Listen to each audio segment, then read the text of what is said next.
Então, bom dia a todos, tá? Hoje nós vamos trabalhar com vocês o livro de Helena Morley. É uma leitura diferente, é um livro que vocês precisam ler, né? Nada substitui a leitura. Sem a leitura, sem o conhecimento, sem o entendimento, sem a decodificação dos códigos linguísticos, jamais vocês vão ser alguma coisa.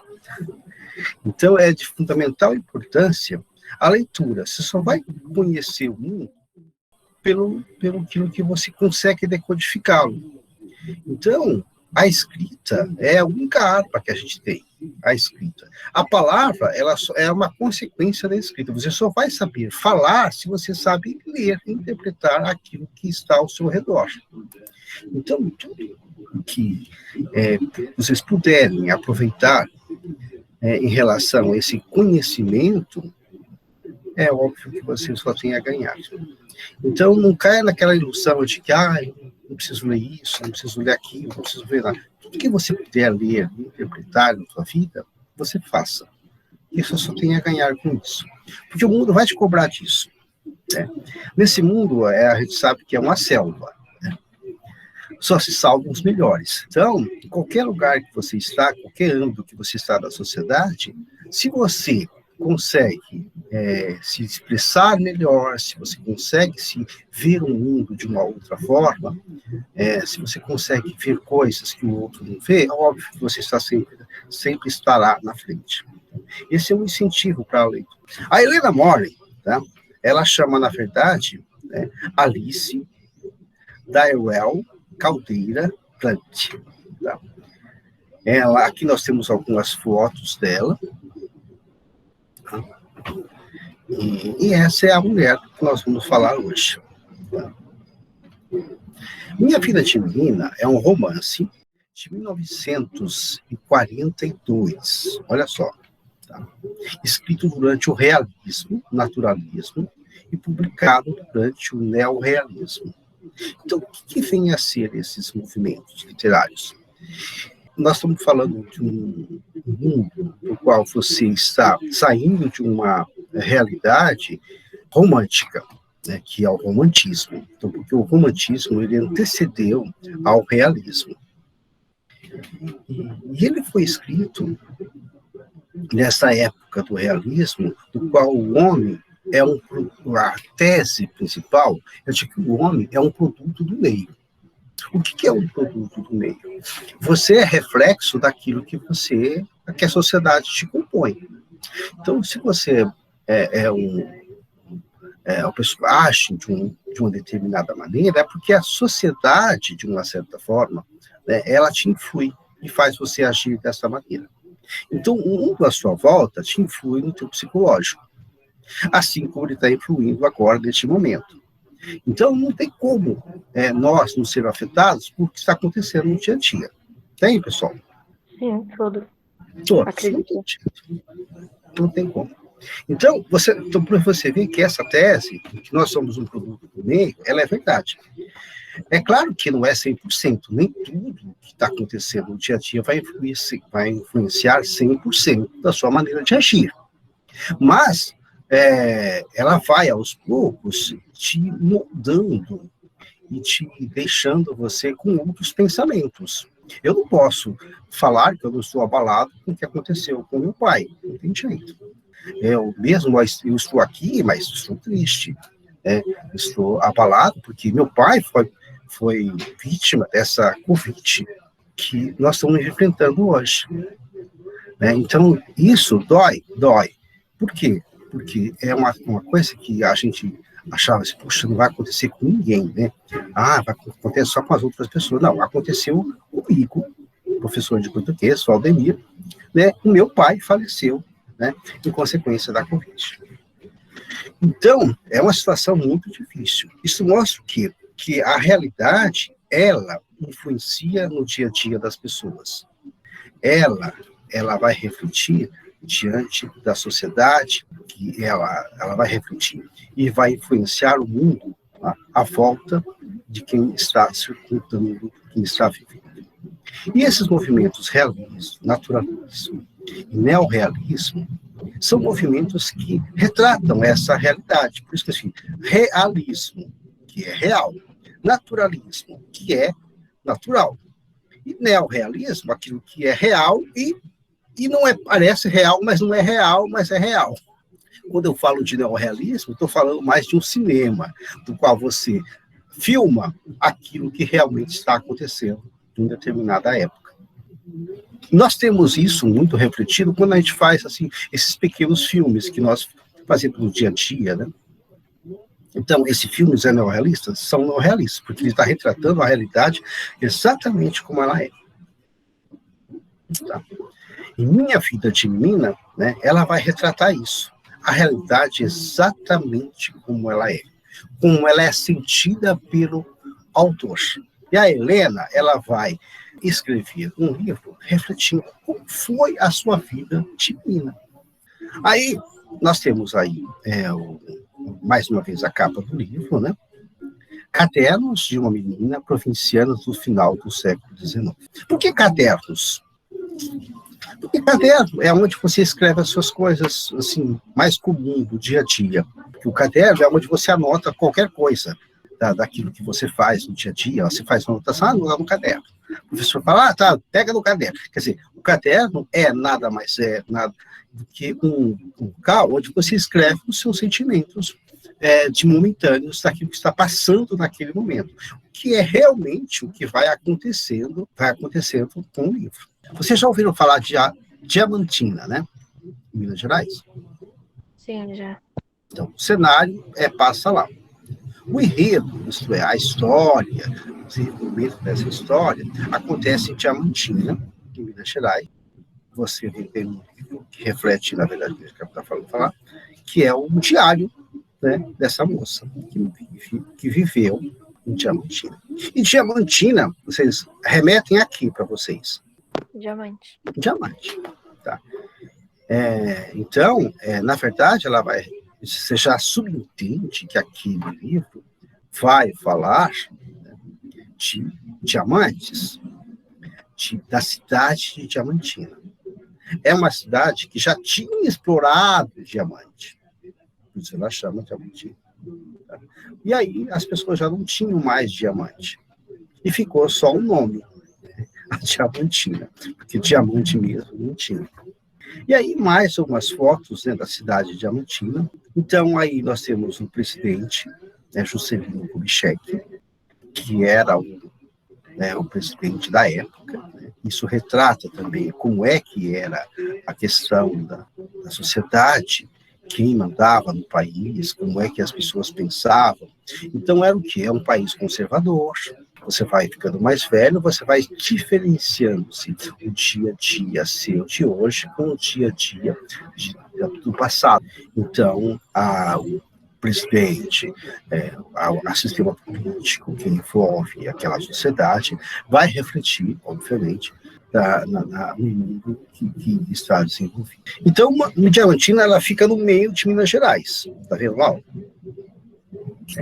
Aqui temos algumas figuras que representam uma realidade brasileira. Vocês notaram alguma coisa diferente aí nessas imagens, principalmente em referente a essa imagem do lado direito, do lado esquerdo? Conseguiram ver alguma coisa que vocês notam? O que vocês notam de diferente, de interessante nessas imagens? O que está retratando? Porque a imagem também ela retrata, né? Ela transmite pensamentos. Quais são os pensamentos passados por essas duas imagens principais de baixo aí? O que vocês acham? Eu vejo... Eu não sei se eu tô vendo direito, mas aqui, desse lado que tá escrito Breviário de Diamantina, seriam os índios? Isso. Ou seriam os negros mesmo? Os negros. Ah, então é por isso. Certo. Eu acho que eu vejo eles estão praticamente trabalhando, né? Isso. Então, isso vai retratar a realidade, o final da escravidão no Brasil. As pessoas pararam, no caso, de ser escravos e passaram a ser escravos de uma outra forma. que é o começo do trabalhador. Então, essa sociedade de hoje que vivemos, ela é fruto dessa sociedade que foi gerada naquela época. Então, por que tem as favelas? Por que temos essas divisões? Naquela época não tinha, mas era um outro tipo de escravidão. Então, quer dizer, a formação da favela, dessa sociedade que nós podemos dizer assim, marginalizada, que nós temos hoje, ela é desenvolvida por esse, depois da escravidão. Quer dizer, a escravidão que era uma lei, que era a liberdade das pessoas, que na verdade é a liberdade das pessoas, até que ponto essa liberdade foi positiva ou negativa? É uma coisa para a gente refletir até hoje. Não que a gente tem que ter escravos, nada disso. Mas é assim, que mundo que foi, que sociedade que nós estamos vivendo ainda hoje, no qual você tem uma favela, um prédio que cai lá no Rio de Janeiro, e aí? Por que caiu?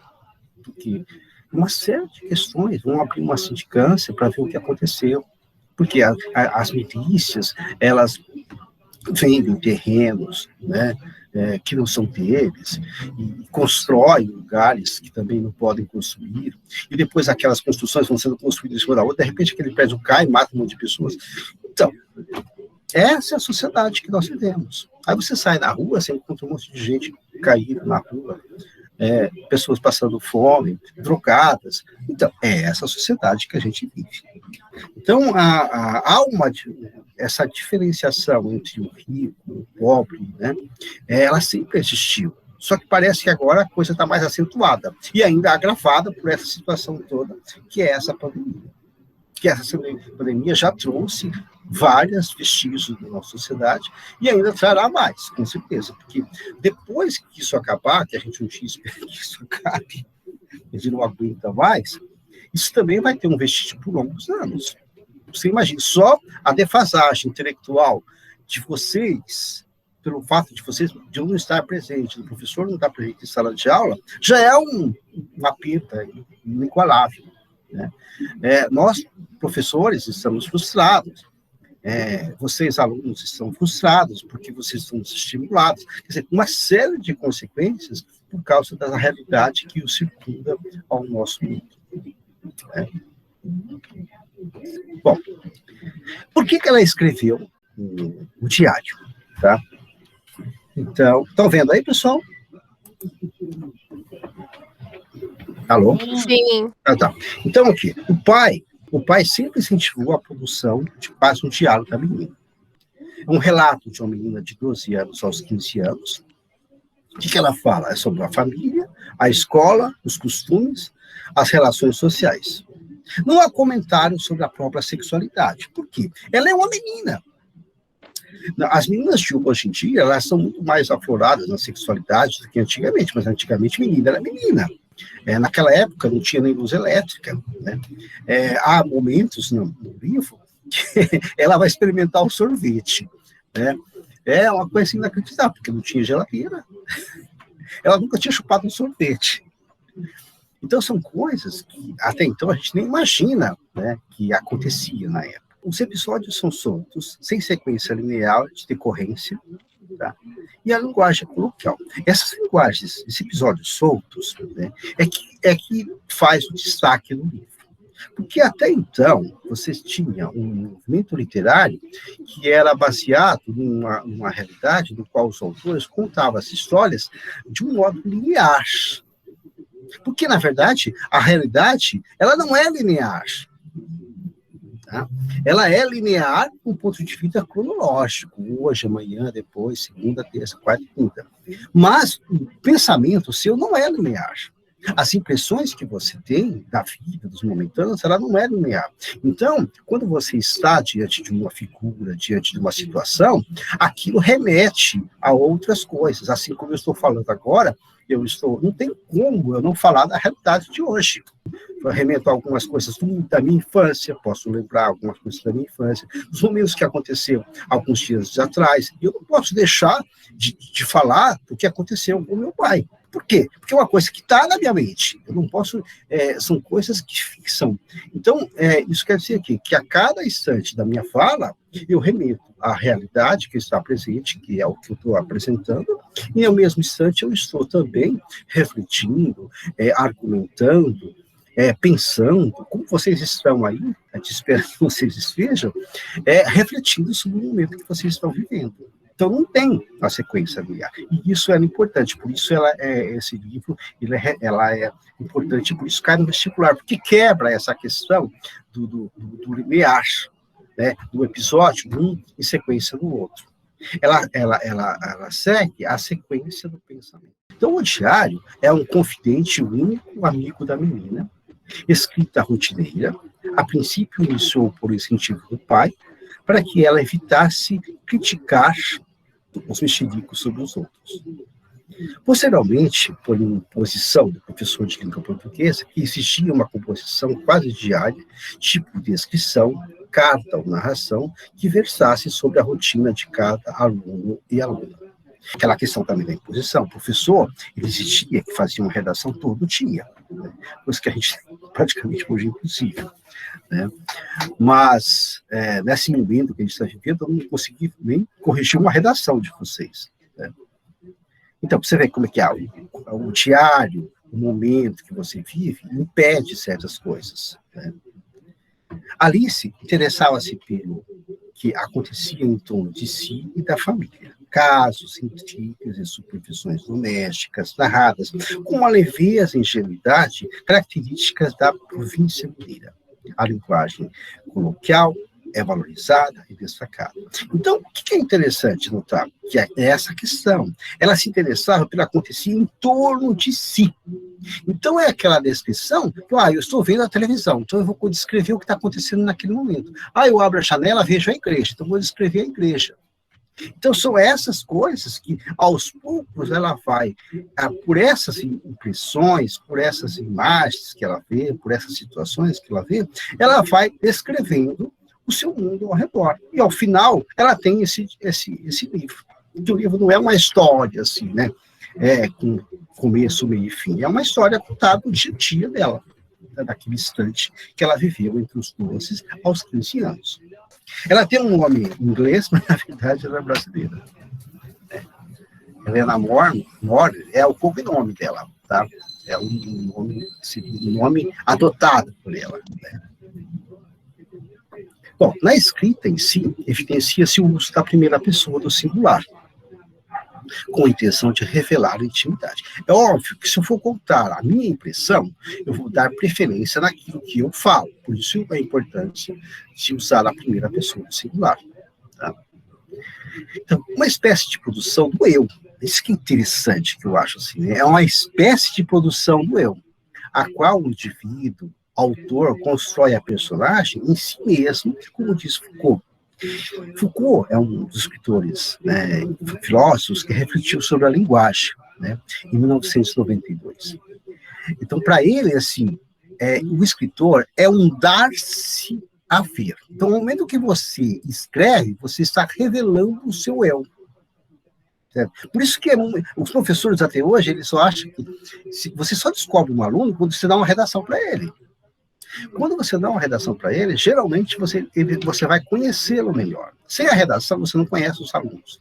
Por quê? Porque você não consegue ver como é que ele se escreve, como é que ele expressa, como é que ele interpreta a realidade que ele está vivendo. E aí que está a questão. O aluno só vai conseguir expressar de uma maneira clara e coerente se ele tiver uma visão boa da realidade, de escrita, de coesão, de conhecimento da língua, enfim, tudo isso. Isso é importante a leitura. Você só vai ter essa clareza da língua, como expressar a habilidade com as palavras, com a leitura. Tá? E a prática. Tá? Então, é mostrar, ou seja, a escrita é uma representação do autor, do escritor, como uma construção, uma invenção. Para este autor, a escrita de si atenua a solidão. Então, olha o que ele está falando aqui, uma coisa super importante. Porque quando você escreve, você está representando o seu mundo, mas ao mesmo tempo você está inventando. Porque não dá para você escrever tudo de uma situação também. Você entendeu? Quando você escreve uma redação, não dá para você escrever tudo, você tem que selecionar. Quando você seleciona, você reinventa aquele momento. Então, a obra, o gênero da obra, apesar de evocar a infância, não é classificado como literatura infantil. Isso é importante dizer também. Nas reflexões, nas subjetividades e representações que podem ser extraídas dessa escrita, repleta de sinceridade e simplicidade. Percebe-se diversas temáticas como... Então, aí nós temos o resgate da infância, as relações com a sociedade, a formação social moldada pela escola normal e pela família. Grosso modo, o diário impressiona pela sua atemporalidade, pelo sentido histórico e pelo valor cultural das informações trazidas, não apenas acerca da vida, personalidade, informação em particular, mas também sobre a comunidade em que se vive. Então, quando ela vai escrevendo, ela vai revelando a sua comunidade, o mundo, a vida cultural, tudo ali. Né? E você tem que aprender isso. Ser curioso também é importante. E uma metalinguagem? É quando eu escrevo alguma coisa sobre a própria linguagem. Né? Então, aqui nós temos algumas frases delas interessantes. Eu estava com a pena na mão, pensando o que havia de escrever, pois há dias não acontecia nada. Então, pena, o que quer dizer pena? A caneta. Então, quando você está com a caneta, é para você escrever. Agora, como você vai escrever uma coisa que não acontece nada? Por isso que é uma metalinguagem, porque você está pensando sobre a própria escrita, como expressar com a própria caneta na mão. Agora, falando um pouco mais da Helena, né, ela é uma anti-heroína. Né? Essa questão também é importante, porque ela vai antepor aos heróis românticos. E o que é uma anti-heroína? É uma pessoa, é uma heroína que foge dos padrões clássicos. Então, ela é inteligente, desbocada, desengonçada, magra e sabenta. Se fosse uma heroína linda, olha a Iracema, como ela é descrita, era virgem dos lábios de mel. Então, olha só, é uma idealização da mulher, ao contrário da Heleninha, que é inteligente, ela é inteligente, mas é desbocada, desengonçada, magra e sabenta. Ela acha-se feia, jamais uma mulher vai achar-se feia. Né? Não é uma boa aluna, e nem comportada. Então, olha as características dela. Ela é uma anti-herói, porque se ela é feia, não é boa aluna e não é comportada. Quer dizer, que ela foge dos padrões normais do que deveria ser uma boa menina. Por isso, uma anti-heroína. E aí, como se ela se define, é o diamante mais raro que a diamantina. Quer dizer, apesar de tudo, por isso que ela é inteligente, que ela é um diamante. Né? Mas raro. É uma pessoa que se destaca naquele mundo no qual ela vive. Tem 3 irmãos, o Renato, a Luzinha e o Nhonhô. Poucas são as vezes que entro em casa que mamãe não repita o verso. A mulher e a galinha nunca devem passear. A galinha, bicho come, a mulher dá o que falar. Então, quando você vê esses versos aqui, o que vocês notam nesse verso? Você nota um costume. Né? Quer dizer, que ela é uma sociedade conservadora. A mulher, ela tem que ficar em casa, ela tem que cumprir as suas obrigações. Então, olha só, ela compara a mulher com a galinha, né? Nunca deve passear. Se a galinha sai, o bicho vai comer. Né? E se a mulher sai, ela vai dar o que falar, porque a mulher tem que ficar em casa. Né? E ela foge desses padrões. Isso que é interessante. E aí, depois disso, era por minha mãe nos repetir sempre este conselho, que fomos umas moças tão recatadas. Vinham rapazes de longe nos pedir em casamento pela nossa fama de moças caseiras. Então, aí lá reforça esse pensamento, tá? Que ela tem que ser uma moça comportada. Mas isso ela só reforça, não quer dizer que ela era. Tá? Eu sempre respondo, as senhoras eram caseiras porque moravam na Lomba, que é o bairro que ela morava, né? E depois a fama foi o caldeirão de diamantes que vovó encontrou. Moça caseira, a senhora não vê que não pode ter fama? Como? Se ninguém a viu. Aí fica essa questão. Como é que uma pessoa arrumar um casamento se sai de casa?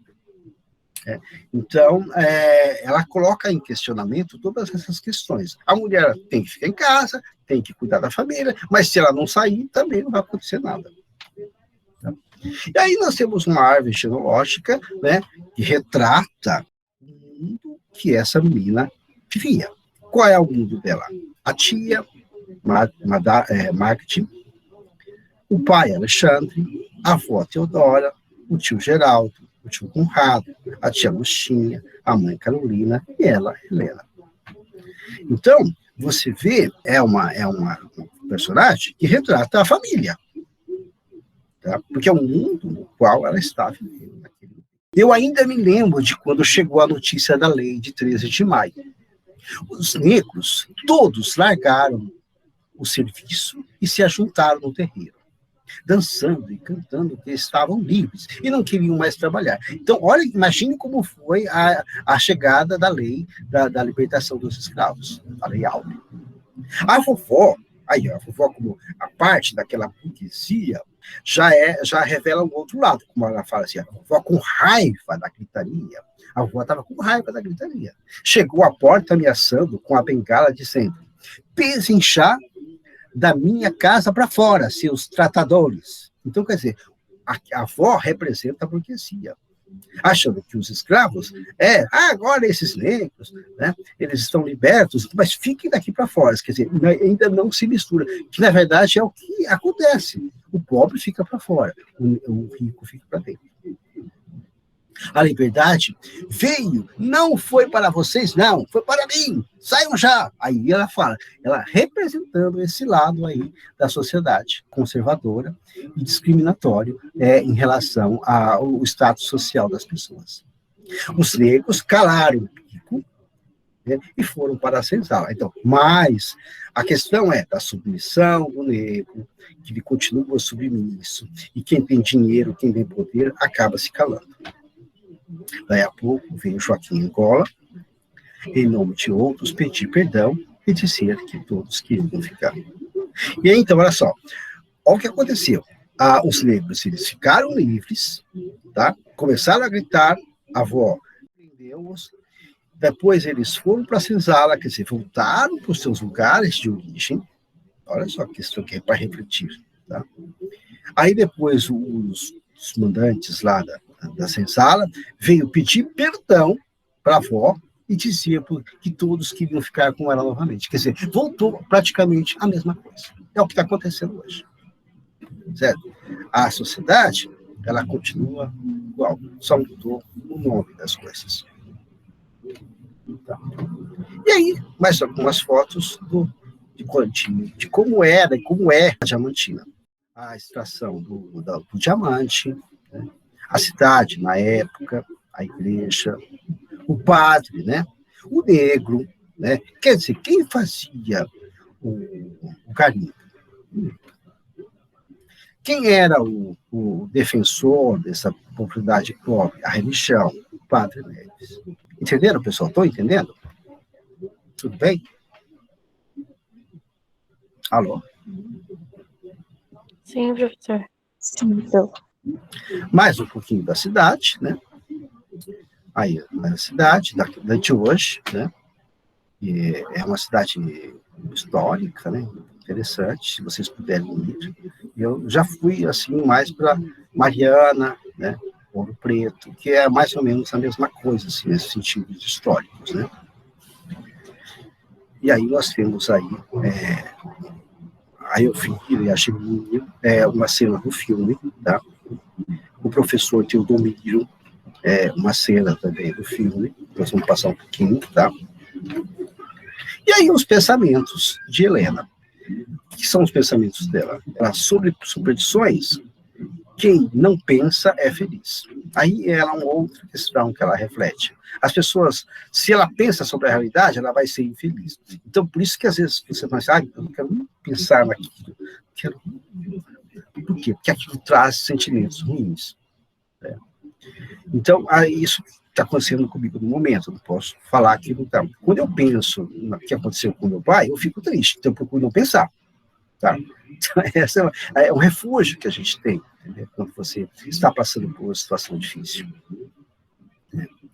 Aí ele fala que Deus não gosta da felicidade, mas do sofrimento. Então ela faz uma crítica à religião aqui também, certo? No fundo, as pessoas quando sofrem, elas procuram a religião, certo? Elas procuram Deus, elas procuram a rezar, né? Procuram orar. Por quê? Porque é por essa oração que acaba aproximando-se de Deus. Então, quer dizer, se você tem linha de pensamento, você acaba vendo que Deus não gosta da felicidade. Quando a pessoa é feliz, ela nem pensa em Deus. Tem todas as questões que ela vai pondo. Não, sim, ela vai colocando essas questões. Né? Critica a morte. A morte é doença. Não são tão terríveis assim. Aí também ela fala que morrer também não é tão ruim assim, porque morrer é uma consequência da vida. Se você está vivo, um dia você vai morrer e acabou. Também. E aí, algumas coisas. Trabalhar e rezar são coisas boas. Então, é uma reflexão. Bom, aí, terminando o livro foi teve muito sucesso. Ele foi editado por 5 países, França, Portugal, Itália, Inglaterra, Estados Unidos, chamando a atenção por inúmeros intelectuais estrangeiros. Naquele momento, destacam-se Raquel de Queiroz, Carlos Drummond de Andrade, Gilberto Freire, Guimarães Rosa, Mário de Andrade, Rubem Braga. Ele foi traduzido para o francês. A americana Elizabeth Bishop conheceu o livro durante sua passagem pelo país na cidade de Ouro Preto, que foi responsável pela tradução para a língua inglesa. A obra está na coleção Neglected Books de 20th Century, livros negligenciados do século XX. Por seu valor literário e histórico, o livro foi exaltado por escritores como Carlos Drummond de Andrade, Elizabeth Bishop, e chegou a despertar dúvidas sobre a idade da autora ao escrever. Então, eles acham que aquilo, muitos criticaram, porque é uma menina que escreve o livro, mas, na verdade, ela escreve o livro quando ela é adulta, tá? Só que ela vai falar da vida de menina. A suspeita de que teria sido redigido já na maturidade, Guimarães Rosa contestou que, nesse caso, não conhecia em nenhuma outra literatura mais pujante exemplo de tão literal reconstrução da infância. Então, há uma crítica em relação ao formato. É óbvio, se você vai escrever alguma coisa, sempre alguém vai achar bom, enfim. E até hoje, então, não temos uma definição exata de minha vida de vida. Por isso que ele cai no vestibular, porque, na verdade, o aluno que sai do terceiro colegial, ele tem que ter um senso crítico da sociedade. Quais são os livros que existem na sociedade? Quais são as histórias? Como é que são contadas essas histórias? Então, minha vida de vida se diferencia desse cunho normal dos livros Machado de Assis, né? José de Alencar, né? Então, você tem um diferencial, né, nessa literatura. E aí, nós temos um filme, o cineasta Helena Souber, que fez a adaptação da história da adolescente para o cinema, com o filme titulado Vida de Menina. O filme chegou a ganhar 6 prêmios no Festival de Gramado em 2004. Sobre o que exatamente você escreve? Sobre o que acontece em Diamantina. E o que é que tanto acontece em Diamantina que eu não consigo ver? Coisas que ela inventa, histórias da cabeça dela. Uma sonhadora. Se quer escrever, faça um diário com umas moças inglesas. E eu não sou inglesa. É de família inglesa. Os diamantes se foram. Diamantina devia se chamar Cascalina.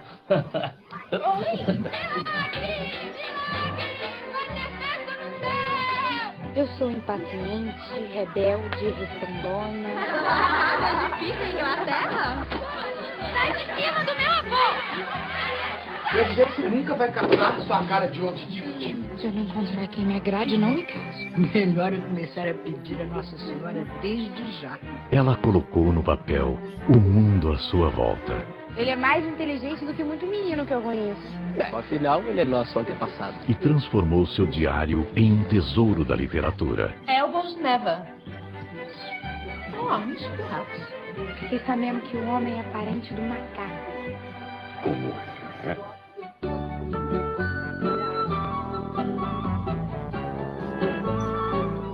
Você merece as mais caras.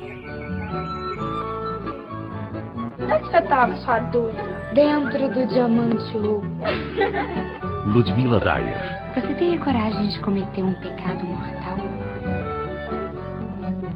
Daniela Escobar. Você vai agora contar tudo isso pro seu pai. Então, E Dalton Vig. pra você, um pra mim. Você é só uma menina. Aí que a senhora se engana. Baseado no diário de Helena Morley. Vida de menina. Você é a ovelha negra da família. Negra é você. Eu sou negra, mas eu sou da família e nem sou ovelha. Breve nos cinemas. Então é isso, pessoal. Então, um dia para vocês aí, uma semana, e a gente vai se falando, né? Na próxima semana, se Deus quiser, tem mais coisa.